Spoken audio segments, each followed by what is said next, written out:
உறவுகளுக்கு வணக்கம். அரசியல் தெரியாத அணில் குஞ்சுகள் என்ற தலைப்பில் இந்த காணொளியை காண்கிறோம். இந்த தலைப்பை பார்த்தாலே உங்களுக்கு புரிஞ்சிருக்கும். அரசியல் தெரியாத அணில் குஞ்சுகள். அணில் குஞ்சுன்னு சொன்னாலே உங்களுக்கு யாரை புரிஞ்சிருக்கும்? அது யாரும் இல்லை, தமிழக வெற்றி கழக தொண்டர்களை தான் சொல்கிறோம். குறிப்பாக அதன் தலைவர் நடிகர் விஜய் அவர்களைத்தான் சொல்லுவோம். அரசு வேற, அரசாங்கம் வேற. அதை முதல்ல புரிந்து கொள்ளணும். அரசு என்பது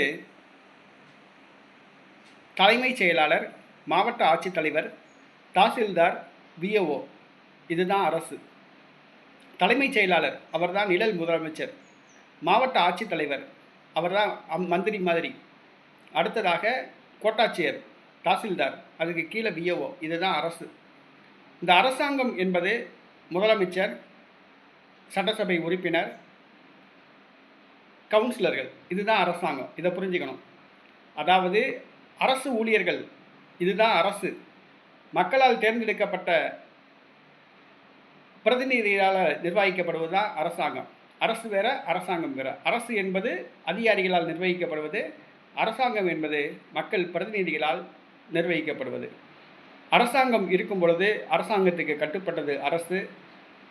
குடியரசுத் தலைவர் ஆட்சி நடைமுறையில் இருக்கும் பொழுது அரசு முதன்மையாக இருக்கும். ஏனென்று சொன்னால் அப்பொழுது முதலமைச்சர் பதவி நீக்கம் செய்யப்படுவார். ஆக அரசு வேற, அரசாங்கம் வேற.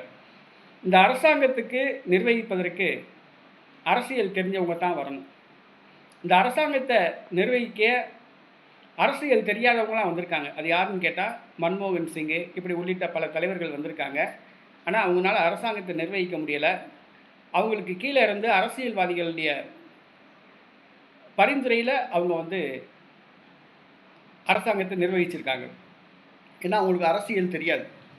மன்மோகன் சிங் பிரதமராக இருந்தார்னா அவருக்கு ஃபைனான்ஸ் மட்டும்தான் தெரியும், மற்ற எதுவுமே தெரியாது.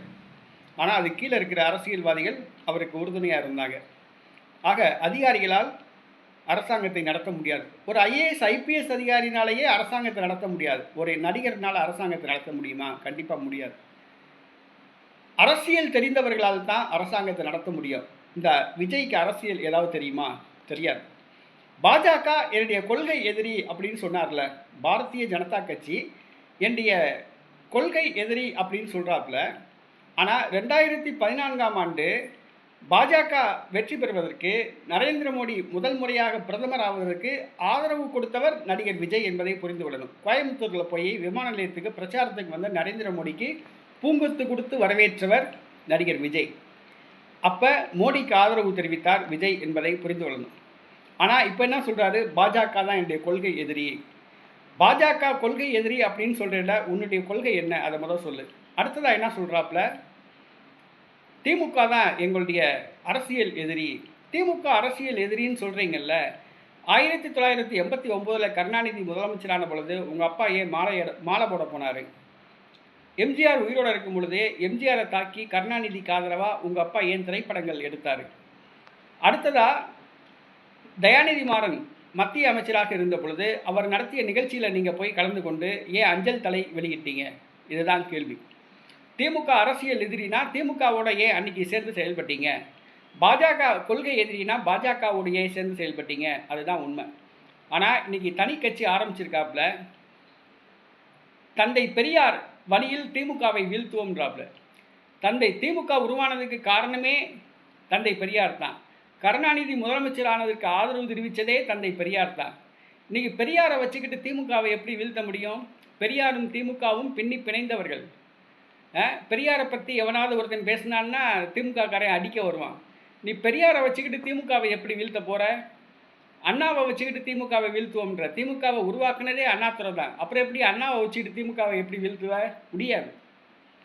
பெரியார் பாதையில் ஆட்சி அமைப்போம் சொல்கிற, அண்ணாதுரை பாதையில் ஆட்சி அமைப்போம்ன்ற. பெரியார் பாதையில் அண்ணாதுரை பாதையில் தான் இன்றைக்கி யார் வந்திருக்கா? கருணாநிதி, மு.க. ஸ்டாலின், எம்ஜிஆர், ஜெயலலிதா, ஓபிஎஸ், இபிஎஸ், இவங்களாம் பெரியார் பாதையில் ஆட்சி செஞ்சவங்க தான். இவங்களாம் ஊழல் ஆட்சியை தான் கொடுத்தாங்க.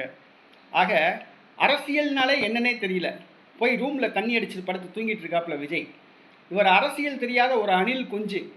இந்த அரசியல் தெரியாத அணில் குஞ்சை இன்னைக்கு தமிழ்நாட்டோட ஆட்சி பீடத்தில் ஏற்றினோம்னா தமிழ்நாடு கண்டிப்பாக சுடுகாடாக மாறி போயிடும். அதுதான் உண்மை. இன்றைக்கி கட்சி தலைவராக இருக்கும் பொழுதே நடிகர் விஜயை பார்க்க முடியல. இவர் தமிழ்நாட்டு முதலமைச்சர் ஆன பிறகு இவரை போய் பார்க்க முடியுமா? முடியவே முடியாது. ஒரு மக்கள் பிரச்சனைக்காக போய் சந்திக்க முடியுமா? முடியாது.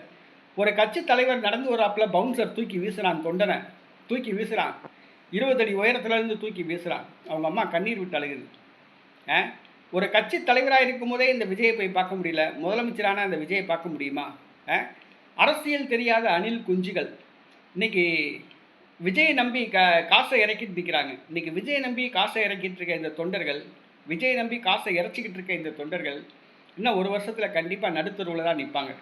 தாங்கள் சேர்த்து வச்ச காசு, தாங்கள் சேர்த்து வச்ச சொத்துக்கள் எல்லாம் விஜய்க்காக வேண்டி செலவு பண்ணி கண்டிப்பாக நடுத்தருவில் நிற்பாங்க. ஏன்னா விஜய்க்கு அரசியல் தெரியாது, அவர் ஒரு அரசியல்வாதியும் கிடையாது.